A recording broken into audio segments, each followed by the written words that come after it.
Hello, everybody. My name's Maria Demopoulos and I'm the CEO of the Settlement Council of Australia. Before we begin, I want to acknowledge the traditional custodians of the lands on which we are all over this country and pay my respects to elders both past and present. I extend that respect to any First Nations people who might be joining us online today. On World Suicide Prevention Day, we must also confront a deeply painful reality. Suicide continues to disproportionately impact First Nations communities. And these, of course, are not just statistics.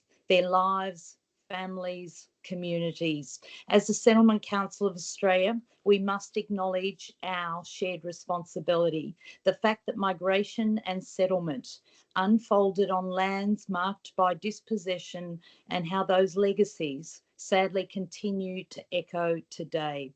This insight asks us to face a fundamental truth. Our work in settlement does not exist in isolation. It intersects with histories of dispossession and the ongoing struggles for Indigenous justice.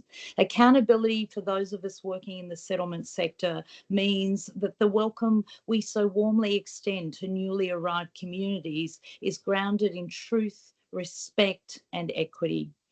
Of course, for refugees and migrants, the risks of suicide and poor mental health are also deeply profound. Links to trauma, resettlement stress, stigma, and the challenges of building a new life. That's why today's conversation with the Iceberg Foundation is so fundamentally important to us, to strengthen the capacity across the settlement ecosystem and to ensure that suicide prevention is a shared, culturally responsive commitment. Today, we are absolutely honoured to be joined by Mish from the Iceberg Foundation, but I'm going to hand it over to my colleague, Iga, to get us started. Hi, Iga. Hello. Thank you for the introductions, Maria. And thank you, Mish, for being here. I am genuinely really excited to do this with you. I remember I first came across TIFF probably about 2 years ago. I remember us doing an assignment for my social work degree. um, but I think what really stood out to me was like the strong values that you hold and how your organization is grounded in lived experience and intersectionality, and also community care. So to start us off, I was wondering if you could introduce the Iceberg Foundation and tell us a bit more about the values and philosophies that guide you in your work.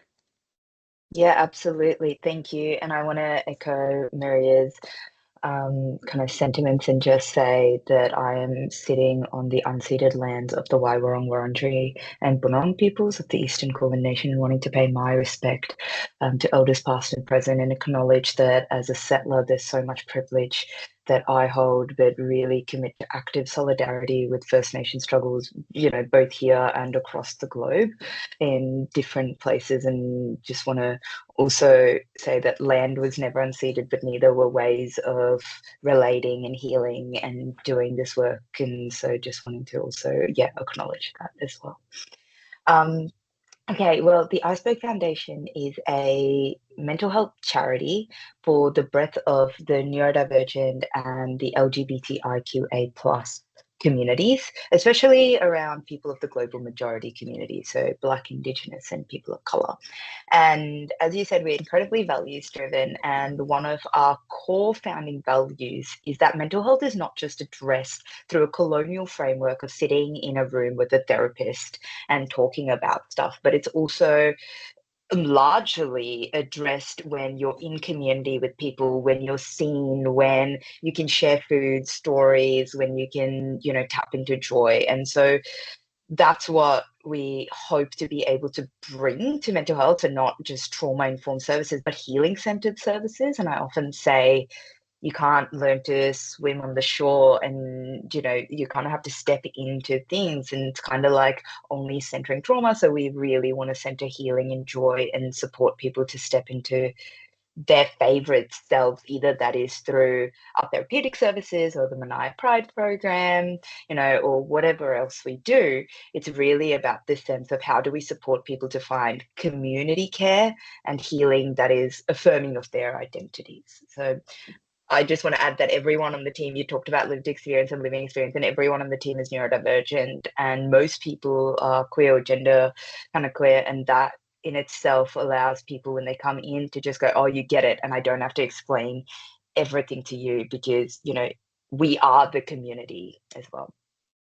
Yeah, definitely. And I think also on the World Suicide Prevention Day, I think it's also important to mention, I think that's something you touched on during the workshop, that like obviously a lot of migrants, refugees, forcibly displaced people experience a lot of like different mental health challenges, like for example, related to trauma, but also doesn't just stop once they arrive here. Like it's not all in the past, but it's that ongoing, continuing like systemic oppression and discrimination and that lack of safety. And yeah, I was wondering, what does that mean to you and the communities you work with? Yeah, great question, and thank you for the prompt. It's really interesting because so many people talk about this sense of gratitude that people need to have when they come here. This sense of, oh, it's so much better off here than where you left. And there's this real erasure of people's connection to their communities, to land, to ways of relating, to language, to food, to, even medicine. There's research that shows that people, when they come here, are often only able to access Western medicine, and therefore there's a whole missing component of how they're able to access healing. So what that also means in terms of suicide, not only prevention, but acknowledgement of why suicide is here, is very much that sense of I don't belong. And so many people talk to us about, I thought coming here would mean things would get better. And as we heard at the FDPN conference, someone worked for years and years and years, to come here. And then I think it was 8 years. And within 2 weeks, they said, I want to go back. It was so awful being here, and really wanting to highlight the so many people hold here as this neutral good. You come here and all your, problems will be solved. And it goes, hang on, this is that intersectionality piece, right? It's that overlapping areas that people and compounding traumas that people are experiencing constantly. And it's not just around, oh, you're a trans person or a person of color or a forcibly displaced person or a queer person, but it's all of that together. And on top of that, you have the racism that you see, you have the government policies that you see, but also you just have barriers like you're not allowed to work, like your own degrees are not seen as good enough here, and so there's so many barriers that impact people's mental health that they talk to us about. And I just want to highlight that none of this is because the person is weak or the person there's somehow inherently their fault. It's because the system is set up in a way through colonial kind of power and history in order to continue to perpetuate harm on these communities of people, not because there's anything happening within these communities that make people weak or unable to be resilient. Yeah, absolutely. And I think you touched on the program you run, Manaya Pride program, and I'm thinking how that program addresses a lot of those barriers that you've just mentioned. Would you be able to tell us more about the Manaya Pride program? Yeah, absolutely. So the Manaya Pride program is a free mental health service for any queer forcibly displaced person. And again, that value that I touched on at the start of mental health is not just addressed in a room, through colonial structures with the therapist, but in community. We do offer counseling because people do need spaces to be able to just connect to someone else and talk about what's happening to them and share and be seen and things resonating with someone. And we also support people and our volunteers. It's a completely volunteer-led program, which is incredible. And we have some amazing people who work as part of the program. And so there's the counseling bit, but there's also the events that happen once a month or once every 6 weeks. That's a low sensory and connection focused events, and that's around supporting people to find a sense of solidarity, but also community within these communities, and to say that is also addressing mental health. You know, being able to share my story, being able to hear someone else's story and resonate with that, being able to share food, cook food and bring, so people are not just absorbing events, but are part of events, are part of the community of care that we, or community care that we talk about so much. So Manai is really built on this idea of by and with rather than for. And that looks like there are people of privilege like myself who are using privilege to create spaces for queer forcibly displaced people, but through an anti-colonial, anti-oppressive frame. And we have an advisory committee of people with lived experience of being queer forcibly displaced, and it's not a tokenistic tick box thing of, yep, we have an advisory committee, but really about structural change of learning, unlearning, understanding, understanding that we don't understand, and really taking into stock that. Yeah, no, that's awesome. And I think the fact that it's all volunteer run, and I think you mentioned that you've provided something like 400 hours of service. I think that's like what community care is all about. And yeah, Maria, did you want to ask? Yeah, look, I suppose for me, there'll be people from the settlement sector that are listening very carefully to this interview and wanting to know what can they do. I mean, I think about the theme of World Suicide Prevention Day, and it's about changing the narrative. And Mish, from day one of meeting you at the conference, my goodness, are you and the Iceberg team really changing the narrative? But if we want to kind of build that sort of capacity in the settlement sector who are listening right now, what kind of learnings would you be sharing with them? Yeah, that's a really great question, and something I've really wanted to talk about. And I want to really contextualize this question within, if you were to take one thing away, it would be, can we move from parallel services to braided services? And what I mean by that is, mental health is seen as a referral, we refer out, and is really talked about this thing of, once we get the housing and these things and the employment and all of this, then we look at mental health, right? And I would really invite us to consider, what would it look like for that to be braided, for mental health to be part of the conversation, to say, unless we're able to talk about mental health, we can't do the housing bit, because there's trauma there, because there's erasure of system, not just trauma of, as we said at the conference, this post-traumatic stress, but the ongoing or persistent traumatic stress. And that requires support. And what would it look like if settlement services were trained in identity affirming approaches to practice, or healing centered approaches to practice? And what would it look like for the mental health services that support these communities to be trained in settlement and in those policies, and all of that happens there, and have a braided approach, so it's not this parallel thing of, you go here for this and you go here for this, and asking people to almost split their issues, so to speak, into these perfect boxes. And I suppose what I'm inviting us to do is, rather than make the person fit this framework, this colonial framework, is there a way for us to change the framework for it to fit the communities and really serve the communities? Because we understand that the answer is complex, right? There's no simple answer I can just say, and here's your 3-step process. But really, what does it mean to create safe enough and belonging from the get-go, and understanding that mental health is weaved all the way through all of this, and so is everything else that settlement services do? And how do community-led programs like Manai Pride, and like you said, we've done over 400 hours, and that's just counseling. Then we've done over 20 events, community events, on top of the 400 hours, and which is also addressing mental health. But there are incredibly joyful and mental health focused community groups like the Multicultural Peers Project, the Anak Malayu Queers, I think, project it's called as well, or Queers Australia project.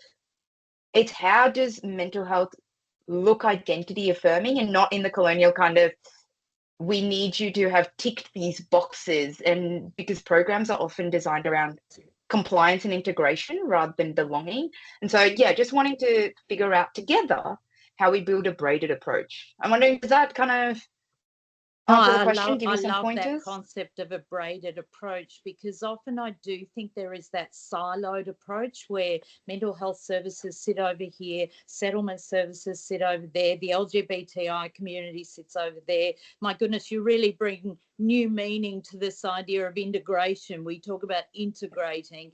I think you give a fresh new perspective on what that genuinely looks like through that holistic lens that you talked about. So if the settlement sector really does want to step up, and I think it does, and the role of the Settlement Council of Australia is to really build that capacity, what would we be doing next, Mish? What would Igor and I be wanting to kind of do to get this started? Absolutely. I think the first step is acknowledging that every interaction that settlement services or any services have with a queer forcibly displaced person is a mental health intervention, right? It's almost coming in some ways out of this thing of this is what I do and this is all I do, to every interaction you have with someone. And especially if you're someone who has had any kind of relationship, so you understand that every time you interact with a friend or a colleague or a family member, it is supporting their mental health, and this is no different. And so really looking at suicide prevention, especially moving away from this we just need you to survive to get through the system, to actively fostering dignity and safety and belonging. And how do we actually do that?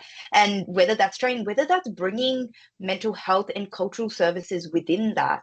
Oh, even if it is moving from understanding that a fragmented system is far more traumatizing because the person has to tell their story again and again and again. But is there a way for the sector to work together to hold a person? I worked for many years in the intersection of family violence, drug and alcohol, mental health, and homelessness, because we were able to understand that's an intersectional kind of presentation for someone.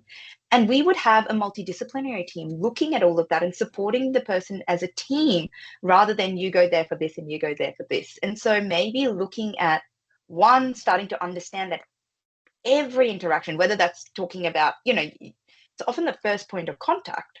So that is so important to set up that safety. And at that point, understanding every interaction is a mental health intervention, and every interaction, therefore, then is a suicide prevention intervention as well. And I'm wondering if I could just tell you a very quick story to highlight this point. So I was very honored to have held an event with the Zoe Bell Gender Collective and Trans Sisters United.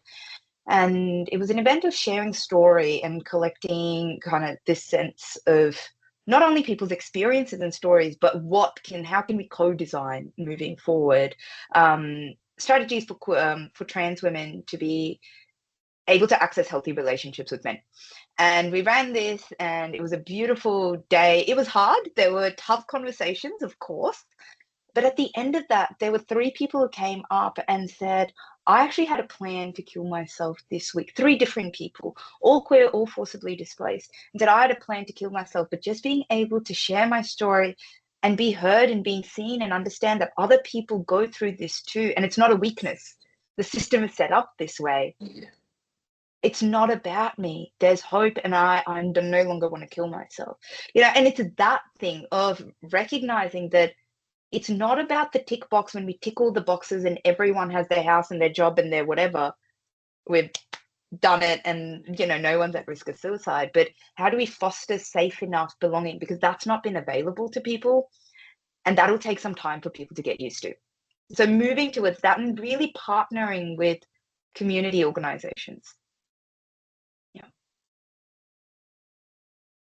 Iga, I know that we've worked very hard to entice Mish and the team to come across to the national conference. The details of our conference. is Yeah, it is from the 19th to the 21st of November on the Sunshine Coast in Queensland at the Novotel. Yeah. So if you want to hear more, because I know that we do, Mish, you're going to be joining us at the conference and talking more about the Iceberg Foundation. I think Iga and I could hear you speak for so long. We managed to catch up for dinner a couple of nights ago, and honestly, I know I walked away thinking so differently about these issues, and we're so pleased that you're going to join us, not for just this webinar, but Iga and I and the team have been talking about how we really do embed so many of these opportunities, the opportunity to work with you and the team into the future. So I know that we're definitely looking forward to it. Thank you for your leadership on all of these issues. I know that you continue to strengthen so many parts of that settlement ecosystem. Looking forward to what the future brings for our collaboration. Thank you so much, Mish. Thank you so much for having me. And I just want to finish on the note that there is so much love, joy, and resilience within this community. And I hope we can really foster that together. Thanks, Iga. Thanks, Maria.